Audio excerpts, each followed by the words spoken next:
Mais où vont-ils partir en vacances? Frogmore Cottage ne leur appartient plus et ils pourraient bien être expulsés des États-Unis. Priés de débarrasser le plancher et de rendre les clés par Charles III, le prince Harry et Meghan Markle n'ont pas eu d'autre choix que de renoncer à leur résidence royale qui leur avait été offerte par la reine Elisabeth II, en guise de cadeau de mariage. Situé dans le parc du château de Windsor, à proximité d'Adelaide Cottage où logent le prince William et Kate Middleton, Frogmore Cottage demeurait la propriété de la couronne et dont les Sussex n'étaient que des simples locataires.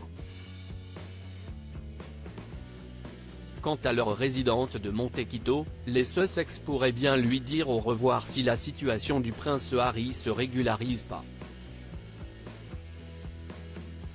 Mais, s'il est difficile de deviner où le couple pourrait passer son été, Meghan et Harry ont maintes fois prouvé par le passé qu'ils n'étaient pas à court de bonnes adresses où résider. Jeune marié, le fils cadet de Charles III et son épouse avaient ainsi pu compter, à l'été 2018, sur l'invitation de George et Amal Clooney pour quelques jours de détente face au lac de Como, au nord de l'Italie.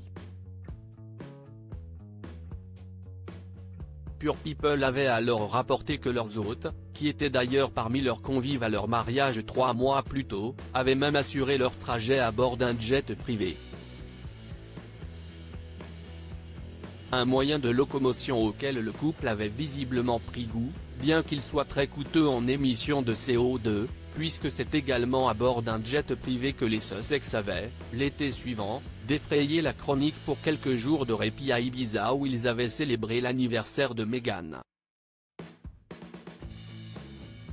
Le quotidien britannique The Sun avait alors révélé que le couple aurait fait le voyage à bord d'un avion d'une dizaine de places alors qu'ils n'étaient accompagnés que de leur fils Archie.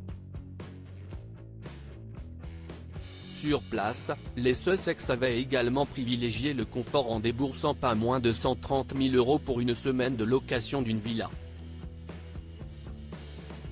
Harry et Meghan Markle, les 100 moments marquants de leurs 5 ans de mariage et 3 vols en jet privé en l'espace de 7 jours et puisqu'une semaine sous le soleil d'Ibiza n'avait visiblement pas suffi, Meghan et Harry s'étaient de nouveau envolés, 2 jours après leur retour à Londres, pour un séjour sur la Côte d'Azur. Le couple et leur premier-né avaient alors été hébergés par Sir Elton John en personne, qui possède la sublime villa dite du Castel Mont-Alban, sur les hauteurs de Nice. L'interprète de Rocketman avait d'ailleurs pris la défense de ses invités, dans une publication sur son compte Instagram, en expliquant leur avoir fourni un jet privé afin de leur assurer des vacances dans la sécurité et la tranquillité. Mais pour soutenir l'engagement du prince Harry en faveur de l'environnement, il avait veillé à compenser l'empreinte carbone d'un tel trajet en apportant une contribution équivalente à une entreprise dédiée. J'appelle la presse à cesser ces attaques incessantes et mensongères contre leur personnalité, avait alors souligné l'artiste de 76 ans dans un post Instagram. Article écrit en collaboration avec 6 médias. Crédit photo, Imago Panoramique.